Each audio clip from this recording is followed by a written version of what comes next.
When was the last time an inter-high boys basketball team won a state championship? And I still consider Worcester Tech part of the inter-high. Well, I've been talking to a lot of people, and we're thinking that you may have to go pre-1960. We've had some great teams in the city that have played for state championships and lost to teams led by guys like Pat Ewing or Billy Curley. Well, the Worcester Tech boys basketball team playing in the state semis tonight and looking to capture a state title. But again, first things first, you got to beat Drury, right? Brendan Hamilton leading the Eagles against Drury in the D4 state semis. First quarter, Zaire Parrott. Beautiful take. Worcester Tech's up by 2. More from Parrott. Parrott pulling up, knocking down the jumper. Tech up by 4. One of the all-time best, Jimmy Riley, doing the game tonight. Tech, great passing, such an unselfish team. Duran Kuma in amongst the trees, the hook, and we're all tied up. Then the Eagles on the break. Jose Bonilla to Parrott. Back to Bonilla. Worcester Tech up by 8. Drury shooting well from the outside. Dante Woodson with the jumper, and we are all tied up. Then it's Tech hitting the boards. Jaceel Latore with the rebound, the hoop, and the hack, and Tech is up by 3. Reese Reset, the all-time leading scorer in school history with the hoop, and Drury is up by 1. Parrott, the drive and finish. Oh, drive and dish, rather. That was Cooper Nyanu with the finish. Then in second quarter, Brendan Hamilton going to work, putting back his own miss. Eagles up by 3. Worcester Tech with a nice break. Bonilla, the runner. Worcester Tech wins 70-62. They will play for a state championship on Saturday.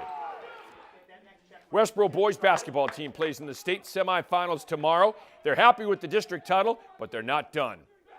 Well, it's only going to get tougher, but if we play like that, where our defense leads to our offense and we got each other's backs the entire game through adversity, I think we're going to be just fine. Stay together, stay positive, and see what happens next. Just continue to play as a unit, and on the defensive end, keep boxing out and playing as hard as we possibly can. All right, so tomorrow night at AIC at 7:30, it will be Westboro in the state semifinals. They won their first district title since 1991 this past weekend. Wachusett-Longmeadow in the Division III state semis in hockey at Holy Cross, first period. Lancers on the rush.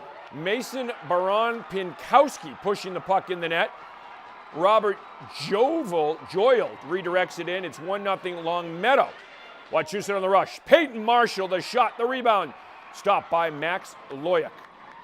Wachusett, Sean Gardner. Textbook hip check. Take our word for it, folks. That's old school D. Wachusett's Kevin Skagerlin with a bid. Playing with stitches in his finger, hurt himself during the celebration after they won a district title. Longmeadow's Robert Giampetro with the shot, and Jackson King with the save. Closing seconds of the first period. Skagerlin buries the puck. Tying the game up at 1 apiece. His coach didn't know if he'd be able to go for tonight's game. Second period, Wachusett's Grant Gardula with the bid, and Loyak with another stop. Wachusett, Gardner. The shot redirected by Jack Felicio for the goal. 2-1, Wachusett in front. Moments later, it is Gardula. Between the circles. Buries it. The Mountaineers have a 3-1 lead. This one goes into a shootout. Wachusett wins it in a shootout, and the Mountaineers are headed to a state championship game. Nichols-Brandeis, baseball today at the New England Baseball Complex. Neshoba grad Cam Roberts getting the start for the judges. Bottom of the first, 1-0 Brandeis. Nichols' David Karen with the line drive to the power alley, up and out. It's a solo home run, ties it up at 1 apiece. Top of the second. Brandeis, Alex Parrott, answers with a solo shot of his own as he sends one up and, just out of the reach. 2-1 Brandeis. Same inning, Scott Ziegler. At the plate, Scott Ziegler poking one deep to right center and gone, long gone. That's a solo home run. It's 3-1 Judges. Bottom of the second now, Brandeis.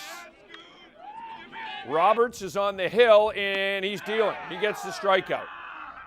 Nichols, Kyle Desjardins lifts one. Into center field. It falls in no man's land there. And the Bison looking for a rally. A tough sun out there today. Nathaniel Cormier getting into one. Giving the Cowhide a joyride. Cormier with a home run. It's a 2-run dinger. Ties the game up at 3 apiece. There were 7 home runs in this game. Little modern-day home run derby. Brandeis gets the win. 17-14 is your final. Well, the Holy Cross football team began spring practice this morning at 7:30 in the morning. The new coaching staff has established their culture. Head coach Bob Chesney reflected recently at the players' testing in the weight room on how they have changed things into the way that they want them to be. Right, with any program, there's a familiarity now, right? And there's an understanding of what the expectation is. The way they walk in this weight room, the way they jog to the water fountain, there is no walking even. You know, what they do and the way that they do it, they now fully understand. And then they come in here and start putting up weights 40, 50, 60 pounds higher than what they did before at this time last year. Man, that just confirms everything that we're about. And that's what, you know, you're hoping when that light shines on them today, you know, they're being revealed, not exposed.